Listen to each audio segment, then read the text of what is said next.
నా పేరు అబ్దుల్ రెహమాన్ అండి, చిన్న రెహమాన్ అని పిలుస్తారు.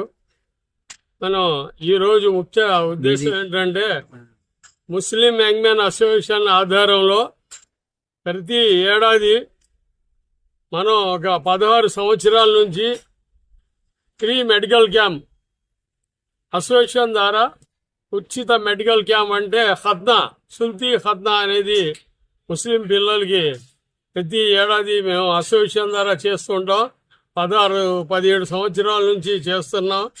ఈ అసోసియేషన్ ముస్లిం యంగ్ మెన్ అసోసియేషన్ పెట్టి 35 సంవత్సరాలు అయిపోయింది.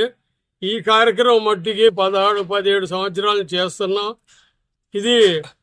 ఈ కార్యక్రమానికి అనేక మంది పేదవాళ్ళు, ఎందుకంటే ఇది ఖత్నా చేయించుకోవాలంటే సుల్తీ ఖత్నా 4,000 నుంచి 5,000 రూపాయల దాకా ప్రైవేట్ హాస్పిటల్లో అవుతుంది. అది విశాఖపట్నంలో సిటీలో 2 హాస్పిటల్ తప్ప ఇంకెక్కడ లేదండి. కాబట్టి ఎవరికి తెలీదు. పేదవాళ్ళు 2 పిల్లలు ఉంటే చేయించుకోవాలంటే 10,000 రూపాయలు అవుతుంది. ఆ 10,000కి వాళ్ళు లేక ఎక్కడో వడ్డీకి తీసుకొని దానికి ఏమో అలా 15,000 చేసుకుంటున్నారు. అది మేము ఏంటంటే ఫ్రీ మెడికల్ క్యాంప్ పేదవాళ్ళు వస్తారు, పేదవాళ్ళ కోసం పెడదామని మన సామర్లకోట, అలాగే కస్సింకోట, అలాగే